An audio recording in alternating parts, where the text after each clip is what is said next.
ದ್ವಿತೀಯ ದಿನದ ವಿಶೇಷ ಬ್ರಹ್ಮಚಾರಿಣಿ ದೇವಿಯ ಪುರಾಣ ಕಥೆ. ನವರಾತ್ರಿ ಮಹೋತ್ಸವದ ದ್ವಿತೀಯ ದಿನದಂದು ನಾವು ಬ್ರಹ್ಮಚಾರಿಣಿ ದೇವಿಯನ್ನು ಆರಾಧಿಸುತ್ತೇವೆ. ಈ ರೂಪವು ಶುದ್ಧತೆ, ತಪಸ್ಸು ಮತ್ತು ತೀವ್ರ ಧೈರ್ಯದಿಂದ ಪ್ರತಿರೂಪವಾಗಿದೆ. ಆದರೆ ಈ ದಿವ್ಯ ರೂಪದ ಹಿಂದಿರುವ ಕಥೆ ಏನು?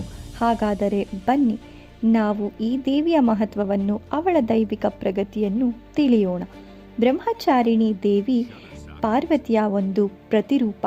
ಹಿಂದಿನ ಜೀವದಲ್ಲಿ ಅವರು ಶೈಲಪುತ್ರಿಯಾಗಿದ್ದರು. ಶಿವನನ್ನು ತನ್ನ ಪತಿಯನ್ನಾಗಿ ಪಡೆಯಲು ಬ್ರಹ್ಮಚಾರಿಣಿಯು ತಪಸ್ಸಿನ ಮೂಲಕ ಭಗವಂತನ ಮೊರೆ ಹೋದರು.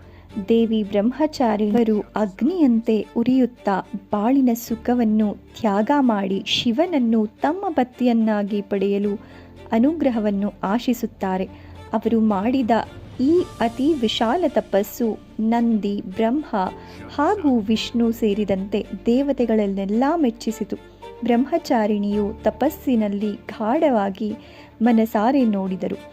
ಎಲ್ಲರೂ ಅವರಿಗೆ ಶಿವನನ್ನು ತನ್ನ ಪತಿಯನ್ನಾಗಿ ಸಿಗಲಿ ಎಂದು ಆಶೀರ್ವಾದ ಮಾಡಿದರು. ಬ್ರಹ್ಮಚಾರಿಣಿ ದೇವಿಯು ಶುದ್ಧ ತಪಸ್ಸು ಮತ್ತು ಸಂಯಮದ ದೈವಿಕ ರೂಪ. ಅವರಿಂದ ನಾವು ಶ್ರದ್ಧೆ, ಧೈರ್ಯ ಮತ್ತು ಶಾಂತಿಯನ್ನು ಕಲಿಯಬಹುದು. ಅವರು ಬಾಳಿನಲ್ಲಿ ಸಿಕ್ಕಿರುವ ಪ್ರತಿಯೊಂದು ಕಷ್ಟಕ್ಕೂ ಧೈರ್ಯವಾಗಿ, ಬಲವಾಗಿ ನಿಲ್ಲುತ್ತಾರೆ.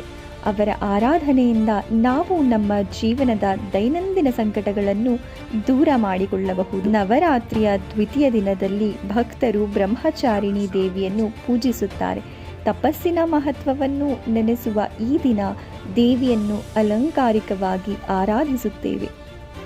ಎಲ್ಲ ಬಾಧೆಗಳು ನಿವಾರಣೆಯಾಗಲಿ ಎಂದು ಅವರ ಅನುಗ್ರಹವನ್ನು ಪ್ರಾರ್ಥಿಸುತ್ತೇವೆ.